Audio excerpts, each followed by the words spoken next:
Bueno, ya estamos en la semana 7, ¿no? Vamos a ver ahora riesgos psicosociales, trastorno del ciclo circadiano, trabajo nocturno y rotativo, burnout, acosos, adicciones, programas de prevención, detección y recuperación. Vamos a comenzar diciendo qué son los riesgos psicosociales. Los riesgos psicosociales derivan de los factores psicosociales relacionados con el entorno laboral, que mediante situaciones extremas o internas del individuo tienen el potencial de afectar la salud psicofísica del trabajador. Un ejemplo de riesgo puede ser acoso, otro adicciones. Un ejemplo de afección puede ser trastorno del ciclo circadiano, otro síndrome de burnout. ¿Qué quiero decir con esto? Que los factores psicosociales en general pueden ser positivos o negativos, pero si son negativos van a afectar a la persona generando riesgos psicosociales.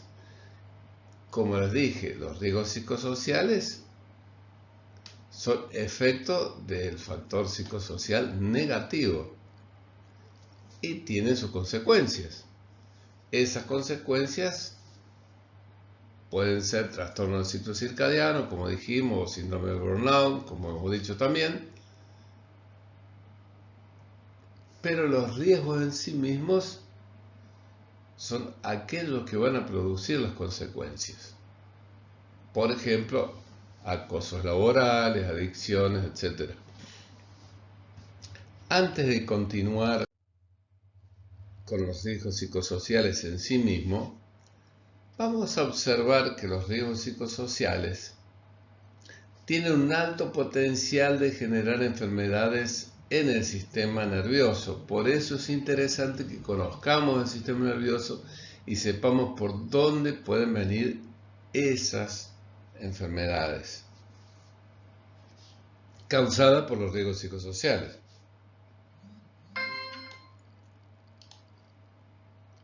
Acá tenemos el sistema nervioso central, que está compuesto por cerebro y espina dorsal. Por otra parte tenemos el sistema nervioso periférico, toda la inervación del cuerpo. Dentro de ese sistema nervioso periférico, para su mejor estudio, tenemos dos divisiones. El sistema nervioso autónomo, que es el que comunica con los órganos y con las glándulas internas del cuerpo, y el sistema nervioso somático, que es el que se comunica con los órganos sensitivos y los músculos voluntarios. Es decir que el sistema nervioso periférico, vamos a ver que maneja dos partes, por decir así. Toda la parte motriz, que tiene que ver con el aparato locomotor, y la parte sensorial, que tiene que ver con todos los sentidos. Y es allí donde se van a ver los problemas. Se van a ver reflejados allí, pero en realidad donde afectan es aquí, en el sistema nervioso central. Acá se ven reflejados. Lo mismo ocurre en el sistema nervioso autónomo. El sistema nervioso autónomo está dividido, para su mejor estudio, en dos partes: la división simpática y la parasimpática. La simpática va a llevar a la excitación a la persona, a que se mueva, a que haga cosas, mientras que la división parasimpática a la calma, a la tranquilidad. Cuando hay riesgos psicosociales que generan algún tipo de enfermedad, van a afectar, como les dije, al sistema nervioso central, pero se va a ver reflejada en estas divisiones de aquí abajo. Bien, Vamos ahora, habiendo entendido cómo funcionan los riesgos psicosociales en perjuicio del sistema nervioso central, vamos a ver en sí los riesgos psicosociales. Existen riesgos provenientes de las tareas nocturnas y rotativas, pero para entender esto tenemos que saber qué es la cronobiología. La cronobiología estudia la coordinación de los diferentes ritmos que se desarrollan de forma repetida en el organismo. Estos ritmos pueden ser circadianos. Estos ritmos circadianos, algunos de ellos regulan el periodo de desgaste y de regeneración de energía. Es decir que si se trabaja en tiempo de descanso, se descansa cuando debe corresponder trabajar, ocurre una sincronía. Esa sincronía es la que va a afectar al sistema nervioso central y va a generar un trastorno de efectos y proporciones impredecibles, justamente por la complejidad del propio sistema nervioso que habíamos hablado anteriormente. Entonces, entre las afecciones que pueden generar los riesgos provenientes de las tareas nocturnas y rotativas, podemos hablar de accidentes cerebrovasculares, problemas físicos, emocionales, como obesidad y estrés, además cardiopatía y muchos otros. Otro de los conceptos claves que nos tiene que quedar grabado sobre los ritmos circadianos es la asincronía. Porque justamente cuando sucede esa asincronía es porque en tiempo de descarga de energía descansamos y en tiempo de recarga trabajamos. Y es al revés. En tiempo de descarga de energía se debe trabajar y en tiempo de recarga se debe descansar, porque de esa manera vamos a obtener mejor calidad de vida. Por eso la asincronía promueve afecciones, como les decía, de estrés, pérdida de memoria, alteraciones cardiovasculares, gastrointestinales, infarto, depresión, problemas reproductivos, fatiga prematura, es decir, cánceres también. Bueno, algunos me dirán, bueno, pero existen los noctámbulos. Sí existen, son los menos, hay muy pocos, pero eso es debido a su variabilidad biológica. Hay un gen que les permite rendir más en horas nocturnas, pero ya les digo, son muy buscados porque son prácticamente existen 1 en millones. Bueno, con respecto al trabajo nocturno, tenemos que tener en cuenta que en cualquier trabajo nocturno van a intentar mantenernos despiertos. Entonces hay trabajos donde uno está trabajando en tiempo de recarga de energía y claro, empieza a cansarse uno. Entonces te proveen luz artificial más fuerte, un poco de música de fondo, te dan sustancias excitantes como café totalmente gratis, también te dan las latitas esas de energizantes. Entonces, te dan todo esto ¿para qué? Para que, entre comillas, te despabilen. Porque necesitan mantenerte despierto con un bienestar aparente y pasajero. Es similar a lo que ocurre en los clubes nocturnos, ¿no es cierto? Hay música, ruido, prenden y apagan las luces, en fin. Está oscuro, pero prendiendo y apagando las luces te hace un efecto similar como si estuvieran todas encendidas. Bien, o peor todavía. Con respecto al trabajo nocturno rotativo, recuerden que en los PowerPoint tienen 2 videos para ver. Y de paso, con respecto al trabajo nocturno y rotativo, les recomiendo una película para ver que se llama El Maquinista. Si la pueden ver, búsquenla, que están en las redes. Se puede ver y ahí van a observar el efecto del club del trabajo nocturno y rotativo. Bien, les decía que hay turnos que necesitan ser cumplidos. No existe otra manera de llevarlo a cabo, como las guardias diversas, procesos continuos de producción. Hay una cosa interesante, el desarrollo del trabajo nocturno y rotativo fue aumentando a partir del segundo periodo del siglo XX y fue impactando negativamente en la salud física, emocional y social del individuo. Eso afecta a la calidad de vida, tanto de los que trabajan como de sus familias. Los cambios constantes de los horarios laborales y de las jornadas nocturnas aumentan la dificultad de adaptación al trabajo. Y por supuesto también afectan el ajuste de los ritmos biológicos, que era lo que veníamos hablando. De esta forma, entonces, al producirse una alteración del ritmo circadiano normal, también se pueden producir problemas cardíacos, digestivos, cambio de carácter, hasta problemas hormonales también. Lo aconsejable es que estos turnos se cumplan con la menor cantidad de horas activas fuera de los tiempos de recarga de energía y que no se realicen de manera permanente por tiempo prolongado, ¿no? Les recuerdo que hay 2 videos en los PowerPoint que no se pueden subir acá a YouTube. Véanlo. Bueno, con respecto al síndrome de burnout, ¿qué podemos decir? Es que es un estado de agotamiento físico, emocional y mental que puede alcanzar la vida social del afectado. El principal detonante es el entorno laboral, las condiciones de trabajo y sus aspectos organizativos.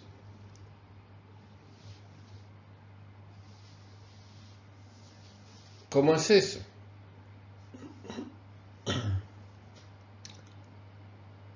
El estado de agotamiento físico y emocional normalmente viene por un entorno laboral, que generalmente es un entorno tóxico, ¿no?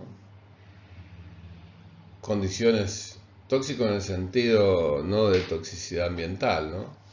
Tóxico en el sentido de que genera en nosotros o en los trabajadores ese agotamiento que estábamos hablando físico, emocional y mental. Lo va haciendo lentamente. Las condiciones de trabajo, los aspectos organizativos del trabajo generalmente son los causales de este tipo de agotamiento físico, emocional y mental. Y los síntomas son psicofísicos, puede darse con cefalea, dolor de raquídeos, trastorno del sueño, náusea, tensión psicológica, tensión nerviosa, tensión muscular, cansancio, irritabilidad, desmotivación, cinismo, pérdida de confianza en el trabajo, sensación de improductividad personal, sobrecarga. Eso va muy lentamente. Les recuerdo que hay un video también sobre esto en los PowerPoint. Vayan a PowerPoint y vean los videos. Bueno, ¿cómo vamos a prevenir el síndrome de burnout? Y ahí hay que estar atento a los signos reveladores del estrés, porque va a un aumento. Entonces, ya hay signos tempranos. Cuando uno ve esos signos tempranos, la prevención se hace posible, si no, es imposible prevenir. ¿Cuáles son los signos tempranos? Hay cambios en el carácter que no vemos normalmente, situaciones de efectos de agotamiento que no vemos normalmente. Es allí donde tenemos que hacer prevención. ¿Y cómo? Bueno, utilizando, por ejemplo, protocolos que contemplen el reconocimiento del riesgo, el reconocimiento del riesgo. Existen protocolos de identificación de causas. También existen protocolos de control y de eliminación y de supervisión sobre todos los problemas que generan el burnout. Pero para ello hay que estar atento a los signos que son reveladores. ¿Y qué pasa si la persona ya entra al burnout? Bueno, se puede revertir el proceso, pero para revertir el proceso de ese trabajador quemado es crucial identificar y modificar las condiciones de trabajo que lo produjeron al burnout. En caso de exposición prolongada, puede ser necesaria una reubicación del trabajador. También un asesoramiento psicológico e inclusive un acompañamiento en el puesto para poder rectificar hábitos adquiridos, porque frente a situaciones de burnout muchas veces tiene que ver las reacciones intrasubjetivas de las personas.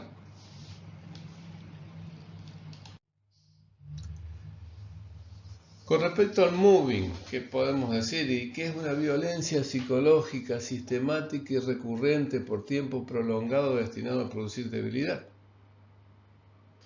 Eso es el moving. Puede darse entre los compañeros, entre pares, puede darse del subalterno al jefe, vertical ascendente, o del jefe hacia sus subordinados, vertical descendente. No hay una sola forma de moving o de acoso laboral. Entonces hay que estar también atentos y buscar que las empresas tengan un tipo de trabajo específico sobre el moving. También podemos hablar del acoso sexual, otro riesgo. El acoso sexual u hostigamiento persigue fines de carácter exclusivamente sexual. Aunque se lo aborda desde la mirada de la violencia de género, no se limita solamente al ataque a un género en especial, sino hacia todas las personas que son consideradas objetos sexuales, independientemente de su inclinación sexual, género biológico o adquirido. Todos los humanos mantenemos pulsiones sexuales, hasta la muerte. Sin embargo, estas condiciones no nos dan mayores derechos sobre nadie ni excusas para no controlar los impulsos naturales.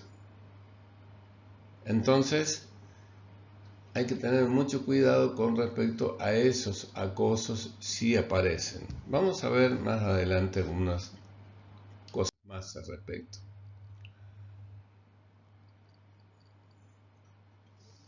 Por el hecho de los acosos, por el hecho del resultado de la violencia en el trabajo, cualquier acoso es violencia, hay indicadores causales. Hay reacciones según la personalidad, como habíamos visto. Algunos dirán, algo habré hecho, hay un sometimiento. Otros se aislarán, son víctimas, piensan que son víctimas exequibles. Es una indefensión aprendida. No se puede hacer nada, no puedo hacer nada. Por otro lado, puede haber estrés traumático también. Las personas tienen flashback, recuerdan lo que pasó y les hace mal. Pueden tener irritabilidad, pueden no dormir, tener insomnio. Inclusive pueden tener cambio en la personalidad, como agresividad, angustia, aislamiento, hipervigilancia. Todo el mundo está contra ellos, pero porque pasó algo. O algunos simplemente aceptan el acoso y lo reproducen en otros. El jefe lo acosa y él acosa a sus compañeros, por ejemplo, ¿no? Cuando hay ocurrencia del daño, existen dos tipos de daño. El daño moral, que su tratamiento corresponde al ámbito legal, y el daño psicológico, que su tratamiento corresponde al ámbito clínico. Por eso hay que prevenir los daños. antes que llegue al ámbito legal y antes que llegue al ámbito clínico. La prevención del daño ahí sí le corresponde a la ergonomía organizacional. ¿Y cómo lo vamos a prevenir? ¿Cómo prevenir cualquier tipo de violencia y acoso en la empresa? Generando un entorno laboral saludable, comunicando los valores y normas de la empresa en cuanto al respeto y a la igualdad de oportunidades, e indicando qué es lo que se considera acoso. Formando e involucrando a los empleados en la prevención del acoso laboral, creando un protocolo de detección y eliminación del acoso laboral mediante un procedimiento o varios procedimientos claros para poder reportar e investigar incidentes, así como medidas para proteger a los empleados y sancionar a aquellos responsables, ¿no? Dentro del marco legal, la Ley 27.580 del 20 ratifica el Convenio sobre la Violencia y Acoso acordada en el 2019 en la OIT. La OIT dice que la expresión violencia y acoso en el mundo del trabajo designa un conjunto de comportamientos y prácticas inaceptables o de amenazas de tales comportamientos y prácticas, ya sea que se manifiesten una sola vez o de manera repetida, que tengan por objeto causar o ser susceptibles de causar un daño físico, psicológico, sexual o económico. Esto incluye también la violencia y el acoso por razón de género. Aquellos afectados pueden iniciar una acción de daños y perjuicios, por ejemplo, solicitando indemnización, fundados en el artículo 75 de la Ley de Contrato de Trabajo y el 30 de la Ley de Riesgo de Trabajo, y las normas complementarias del Código Civil, como son los artículos 1072, 1074 y 1109. Bueno, respiramos un poquito porque son muchos datos, ¿no? Bueno, workaholic, la adicción al trabajo.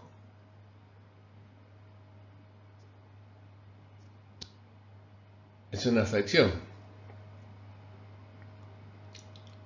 Los adictos al trabajo nunca acaban de estar satisfechos con su trabajo, por lo que trabajan más y más horas. No consiguen desconectar,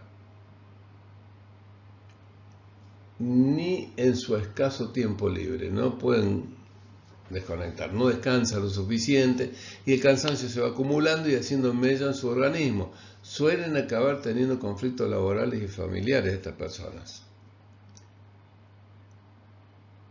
Además, la necesidad constante que tienen de logros y reconocimiento laboral, junto con los posibles problemas de salud física y mental, como estrés crónico, ansiedad y fatiga, porque esos son indicadores adicionales de esa adicción. Y es crucial prestar atención a esas señales para buscar ayuda profesional. A diferencia de los comprometidos con su trabajo, el comprometido con el trabajo son trabajadores motivados, a los que su actividad laboral los apasiona, pero que una vez finalizada la jornada se desconectan. Descansan lo suficiente para volver al día siguiente con las pilas cargadas, por decir así. Estos trabajadores suelen llevar una vida plena y saludable, mientras que los adictos al trabajo no, porque nunca están conformes con lo que hacen.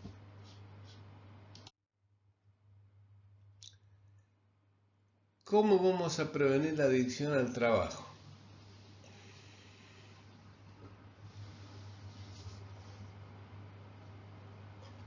Los desajustes en el compromiso laboral deben detectarse de manera temprana. Por eso es importante estar atento a los signos que se ven, que ocurren, con el objeto de minimizar el riesgo y promover mejoras sustanciales.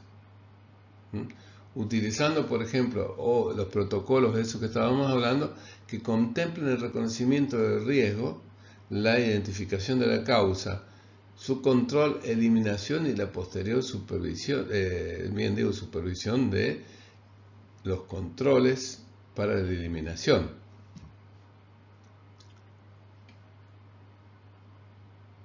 Ahora bien,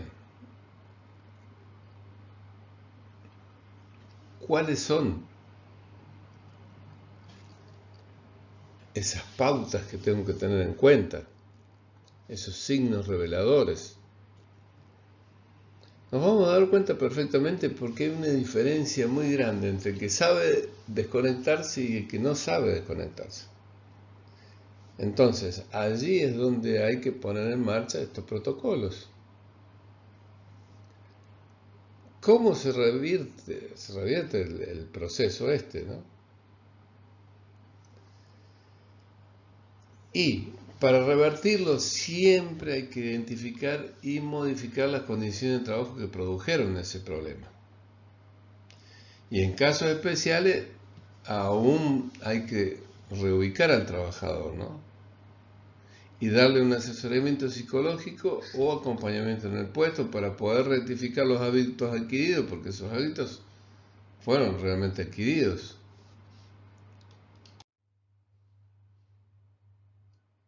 Bien, otro riesgo psicosocial son las adicciones a sustancias en el trabajo. Ahí también hay otro video en el PowerPoint. Véanlo, ese video que habla sobre las sustancias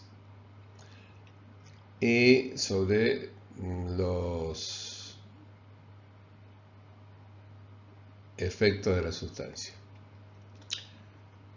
Las adicciones no se presentan espontáneamente, son fruto de una sucesión de actos. Comienza primero siendo un acto experimental, y es común que eso se deba a la influencia de los amigos o por curiosidad a ver cómo es esto. Empieza el acto experimental, pero después ocurre que ya pasa a ser ocasional. Suele darse en ocasiones especiales, con fiestas, reuniones, en fin. Allí hay consumo. Pero luego se torna habitual porque el consumidor integra la sustancia nociva como parte de su vida. Y después llega el abuso. Ahí se crea una imposibilidad para dejar el consumo, pese a la aparición de reiteradas y graves consecuencias, ¿no? Porque ya hemos visto las consecuencias y podemos seguir viendo consecuencias con respecto a las adicciones, ¿no? Terminan con la vida del adicto.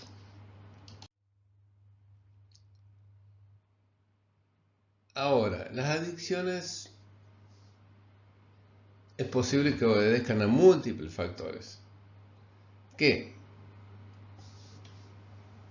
los inicios del consumo no estén relacionados con el trabajo, pero finalmente van a afectar el trabajo y toda la dimensión laboral.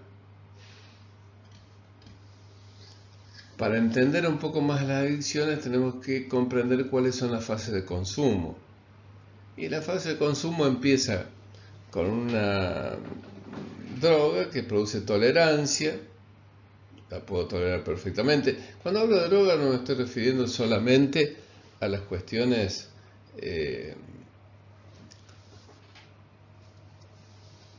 de consumo de las drogas que ya conocemos, las que circulan en todos lados, no solamente estoy hablando también del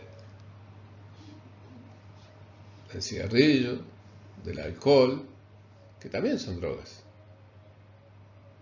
Entonces, fíjese cuando una persona fuma, al principio tose, después se acomoda y hay una tolerancia, ¿no? Entonces, cuando ya hay una tolerancia, ¿qué ocurre? Y ya necesito fumar otro. Entonces, se necesita aumentar la dosis consumida para experimentar los efectos que uno desea. Es decir, cuando el consumo de una sustancia habitual produce menores efectos que los experimentados en los comienzos del proceso, quiero más. Y ya empieza a aparecer la dependencia. Y ese es un proceso de adaptación que hace necesaria e imprescindible la continuidad del consumo. Porque si no, aparece un malestar. Hay una carencia del consumo. Aun cuando le provoca problemas físicos, psicológicos y sociales, ¿no? Y el síndrome de abstinencia es un conjunto de síntomas y signos de naturaleza psíquica y física que emergen después de una interrupción del consumo. Y son característicos de cada tipo de droga, ¿no? Cuando yo me abstengo, ahí viene el síndrome, la desesperación. Entonces, las drogas como el alcohol, los opiáceos, las anfetaminas, la nicotina y la cocaína provocan duros y claros cuadros de abstinencia. Podemos decir que el impacto de las adicciones, de las dependencias, puede llegar muy lejos y a menudo generan uno o varios problemas asociados como enfermedad pulmonar, cardiovascular, accidentes cerebrovasculares, cáncer y trastornos mentales. Los trastornos mentales como la ansiedad, la depresión o la esquizofrenia pueden preceder a la dependencia, son antecesores de la dependencia. Pueden llegar a ser antecesores, podrían. Pero en caso de abuso, se desencadenan o exacerban. Porque podría haber un trastorno mental anterior. Pero eso hace que se agrave. Aunque generalmente las drogas en sí mismas generan trastornos mentales. Para ello, existen programas de prevención, de detección y de recuperación. Acá también tenemos videos con respecto a los programas de recuperación, véanlo. Los programas de prevención de adicciones en los trabajos son aconsejados por la SRT. Diversas RT y sindicatos están de acuerdo. Algunas empresas lo incorporan a sus políticas, reconociendo la adicción como una enfermedad que debe ser prevenida por medio de información correcta y tratada profesionalmente.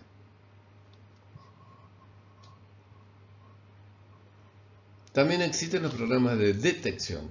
Estos se desarrollan en colaboración con el Departamento de Salud, que tendrá a cargo diversos análisis a los trabajadores. En cambio, un programa de recuperación se emplea y lleva a cabo cuando el abuso de sustancias o la adicción es un hecho consumado. Entonces, cuando es parte de la vida del adicto, bueno, ahí hay que poner a la persona en algún programa de recuperación. Ya hemos terminado. Bueno, vean los PowerPoint, ahí hay mayor información.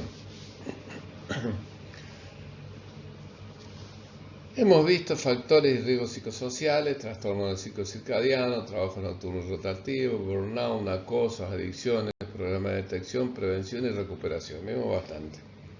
Bueno, les deseo lo mejor y nos vemos en la próxima.